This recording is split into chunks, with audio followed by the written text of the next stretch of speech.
YouTube, welcome back to my channel. This time we're going to be talking about some cardiology. I really want you guys to understand the blood flow through the heart and how does this affect certain conditions, right? And certain drugs affect the cardiophysiology of the heart and the electrophysiology of the heart. But for now, I just want you guys to fully understand how the heart functions, right? And this is going to make you understand how do drugs work to affect the heart.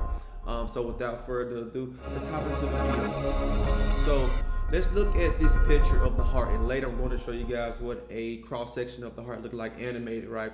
But for now, let's look at this picture of the heart to help you fully understand how the heart works and how blood flows through the heart, right? So we have blood that comes back from our bodies to our heart via our superior vena cava and our inferior vena cava, right? So this brings blood back from our bodies to our heart. So your inferior vena cava brings blood back from your lower extremities to the heart. Your superior vena cava brings blood back from the top portion of your body to your heart, right? And all of this pulls blood, right? Pulls blood down into your right atrium. Everything goes into your right atrium. And note that all of this is deoxygenated blood, right? Deoxygenated blood. So all of this goes into your right atrium. Your right atria, then blood has to contract. So your atria contract, and then blood has to go one way. It goes through this valve into your right ventricle, into your right ventricle. Now, what is this valve, this opening that blood has to pass through? This is called your tricuspid valve, okay? This is the tricuspid valve on the right side of your heart between your right atria and your right ventricle. Blood has to go through this valve in order for blood to go into your right ventricle. And then this valve opens and closes as pressure increases and decreases as blood flows through the heart, right? So this valve closes in order to prevent backwash going back up into your atria. So this tricuspid valve is on the right side of your heart. Blood goes from your right atria to your right ventricle via the signals from the SA node to tell those atria to contract, right? Your heart consists of 4 different chambers as a human species, right? We have 2 top chambers and 2 bottom chambers. The top chambers are your atria, the bottom chambers are your ventricles, right? So now that blood is in your right ventricle, it needs to go one way. The next stop is through your pulmonary system, right? Simultaneously, when that tricuspid valve closes, this pulmonary valve opens.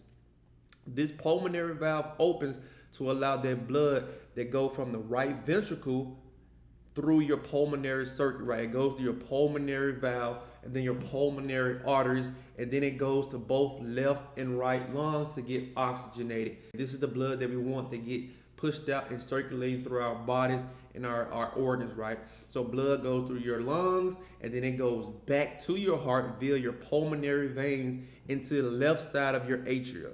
The left side of your heart, which is the left atria. Blood is now in your left atria, and this is oxygenated blood. This is the good blood that we want. So blood is in your atria, and then that blood is going to contract yet again, and then it's going to go through this valve this time on your left side of your heart. So what is this valve called? This valve is called your mitral valve. Your mitral valve. Or in literature, you might hear it as bicuspid valve. Your bicuspid valve. So these 2 terms are used interchangeably in literature when you're understanding terminology. Your mitral valve and your bicuspid valve, it means the exact same thing. It's on the left side of your heart between your left atria and your left ventricle. So, and it functions the same. It has to open and close to prevent backwashing blood going back into the atria. Now that blood is in your left, it pulls into your left ventricle. Simultaneously, your aortic valve opens, right? Your aortic valve is located right here, just right up under here. This is your aortic valve. This is the valve that blood has to go through in order to reach your aorta. So blood is going to go through this aortic valve, and then it's going to circulate in your aorta, which is the largest artery in our bodies. And then from there, your aorta will then pump out your blood into the rest of your systemic circulation to perfuse those organs.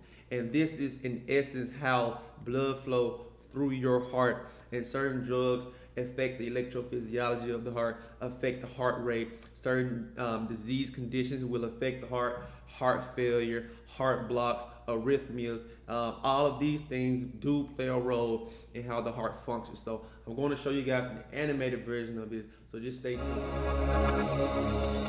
All right, now let's see what a 3D view look like of this heart, right? So I'm going to show you guys this app that I have on my Surface Pro. And I think it's a very cool app as far as looking at the 3D model of the heart. And we're going to look at an animated version of the heart, right? So we look at this heart, at a dissection of this heart. So we can see everything that we just talked about, right? This is a dissection of the heart. And we can see everything come into play, right? So we can see blood comes back from your body, inferior and your superior vena cava, and it pulls right here into your right atria, right? It pulls right here into your right atria. And then as blood goes through your heart one direction, as you can see, these valves, they working in tandem. They working open and close. This is the tricuspid valve. It has to open and close to allow that blood flow to flow through, and doesn't allow it to go back up into the atria. So this atria has to fully eject with all the blood down into your ventricle, right? And then this valve will close. Simultaneously, you can see your pulmonary valve opening as well, because the pressure now has increased in your right ventricle. The pressure has increased in your right ventricle. So this tricuspid valve closes, then this pulmonary valve opens up to allow that ventricle to eject all of that blood to go through your pulmonary system, right? Now it goes through your pulmonary system, and then it goes to your pulmonary arteries, away from the body, away from the heart, into your systemic lung circulation, right? Your pulmonary circulation, so your arteries, and then it goes to your left and right lungs to get oxygenated, and then it comes back to your heart, to the left side of your heart, down into the atria, right? Down into your left atria. Now blood has went through the circulatory system. It has gotten oxygenated. Then blood comes to your left atria, right? Your left atria is filled with blood now.